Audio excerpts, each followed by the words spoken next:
Gina Baldwin, founder of APP2Speak. I'm a licensed speech pathologist with over 30 years of experience. Helping people with their speech and communication is my passion. Can you imagine not being able to talk?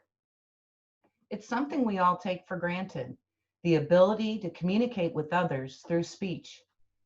Nearly 40 million Americans have some difficulty with their speech and communication. People may have suffered a stroke, been diagnosed with a brain injury, Parkinson's, ALS, or autism. And life is frustrating if you couldn't communicate your wants and needs. APP2Speak is a photo-based software application using real photos, indicating a want or a need, helping those to communicate more effectively. Just a simple touch of the photo, and they can talk. So, Gina, when did you found your company? About 5 years ago. Okay. And how many full-time employees do you have right now? Counting yourself? I don't have any employees.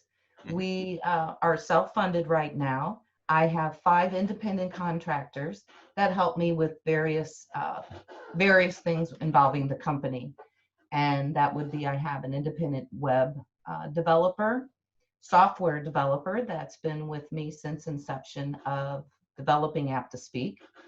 I have some content writers as well as digital marketing. Wonderful. And that looks like an app behind you. Is that your product? And could you tell us a little bit about the pictures we're seeing? Yes, behind me are some photos of APP2Speak. It's available on the Apple iPad and iPhone, as well as the Android tablet and smartphone. There are 3 main features to APP2Speak, and the first one is the preset pages, and they are photos of immediate wants and needs. So just a simple touch of that photo and say, I love you. There's a text-to-speech feature, and that's where someone could type in a message and speak it. They can also save the redundant words and phrases. And the third feature is the endless custom pages. That's where the person or the user can integrate their own photos, take a photo within the app, and record a personal voice for customization. Okay, that's pretty cool. And I know you're basically bootstrapping your idea, which is fantastic. Are you in sales? And if so, how are you getting this product to customers? Yes, we are in sales. Our first couple of years, we were more in development and had some sales, but we were doing a lot of beta testing to get feedback to see what other features would be more helpful for those. And the last 2.5 years, we've really stepped up our marketing plan. We were attending educational conferences, trade shows, expos, also getting involved with some national organizations, local organizations like the St. Louis chapter of ALS. We exhibited some of their fundraisers, and APP2Speak is available for sale.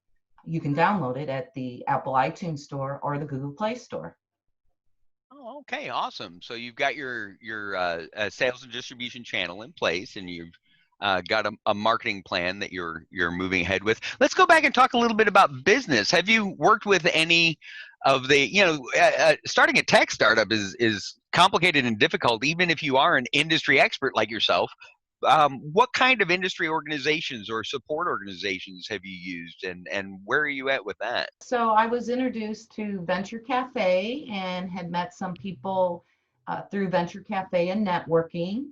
I went through the fast pitch, I guess, class or coaching through Missouri Venture Forum, and I'm currently being supported by I-10. I have several mentors that have been helping me a lot, going through, understanding the digital marketing, more of the sales, as well as the pitch practice and art training. Great. And going forward this next year, what are some of the things you're most focused on? What would be your next big achievement, and what kind of timeline are you looking at for that? Our next milestone, we actually have 2 that we're thinking of, And the first one is we are going to package APP2Speak in a subscription model. And what we offer is a monthly, quarterly, or a just full-time subscription. And we're having a little difficulty with that because APP2Speak is not an internet-based app. It's not in the cloud. It is an app, you download it. And that's very important because people who are using APP2Speak and using it on their phone and they're out in the community, what if they don't have internet? So we're problem solving through how can we put APP2Speak in the different stores and provide a subscription base. And the next milestone that we're planning on is potentially e-commerce, where we would be able to allow people to download APP2Speak through our website.